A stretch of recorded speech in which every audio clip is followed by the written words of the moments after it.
ক্লাবের ১৭তম প্রতিষ্ঠা বার্ষিকী যে স্কুলটি বেরিয়েছে সেই স্কুলে জনাব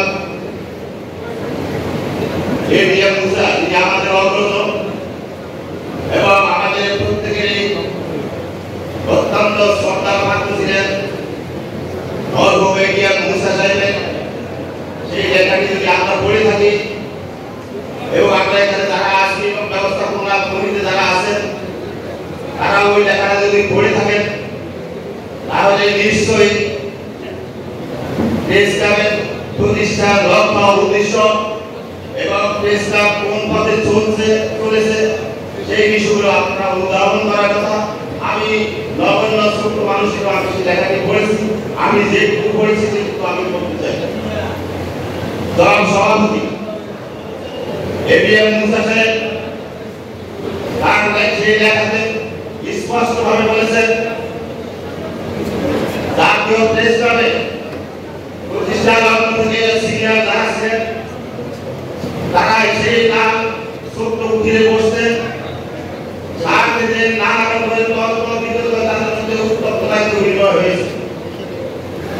আর জুনিয়র হিসেবে এবিএম মুসা সাহেব সরকার অন্যরা যারা ছিলেন তারা অন্য জায়গা থেকে দেখতেন এবং তারা সেখানে দেখতেন, তারা সেখানে এই ধরনের জনগণকে ব্যস্ত।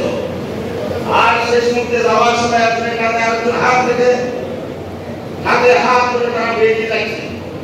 এটা ছিল জাতীয় প্রেস ক্লাবের প্রতিষ্ঠা লগ্নের ঐতিহ্য এবং জুনিয়রদের সম্পর্কে তার লেখায় স্পষ্ট করে বলেছেন সিনিয়রদেরকে দেখে জুনিয়ররা কি অবস্থান নিয়েছে, কতটুকু দূরত্ব বজায় রেখে চলেছে সেই বিষয়গুলো এবিএম মুসা সাহেব আমাদের জন্য দিক নির্দেশনা হিসেবে তার লেখায় তুলে দিয়েছে। জনাব সভাপতি জনাব মরহুম মুসা ভাই তার লেখায় এটিও লিখেছে রাজনৈতিক নেতৃবৃন্দের অবয় আস্ফালন ছিল জাতীয় প্রেস ক্লাব।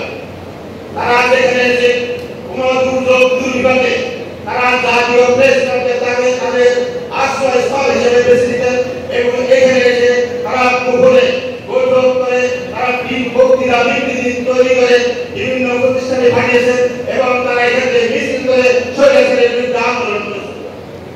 তার সভাপতি আমরা এই কথা বলেছি, আপনারা এখানে সবাই সাক্ষী থাকেন একজন জাতীয় নেতা বাংলাদেশ জাতীয় দলের মহাসচিব মির্জা ফখরুল ইসলাম আলমকে এই প্রশ্ন ভাঙতে এসেছিলেন। এখানে আসার পর কি ধরনের নির্যাতন হয়েছে, লাঞ্ছনা হয়েছে এবং এই সাংবাদিকরা তাকে পুলিশের হাতে তুলে নিয়েছে ঘরে। আপনারা কি ব্যবস্থা নিয়েছে ওই সব দোষরদের বিরুদ্ধে? সভাপতি আমি এখানে এই জাতীয় প্রেস ক্লাবে সব সময় আমাদের এখানে প্রধান অতিথি হিসাবে উপস্থিত থেকে আমাদের অনুষ্ঠানগুলোতে তিনি অনুষ্ঠিত করেছেন। তাকে এখানে দাওয়াত দেওয়া হয়েছে, জাতীয় প্রেস ক্লাবের তৎকালীন কর্তৃপক্ষ তাকে এখানে আসতে দেননি। আমি ঠিক এই জায়গায় বলেছিলাম জানুয়ারি ফেব্রুয়ারি আসেন কারণ কোথায় শুরু থাকবো আজকের দিন আসবে। আমরা আজকের এই নীতি মনে রাখছি এবং এই দিনের বিচার প্রতিশোধ আমরা দিব আমরা যদি আমাদের কিন্তু আপনারা কি করেছেন গত 3 মাস এই স্বৈরাচারের কুলঙ্কা আজও প্রেস করে বসে আছে। কিভাবে বসে আছে? তারা নির্যাতনের সরাসরি অংশগ্রহণ করছে, তারা আজও প্রেস করে বসে আছে।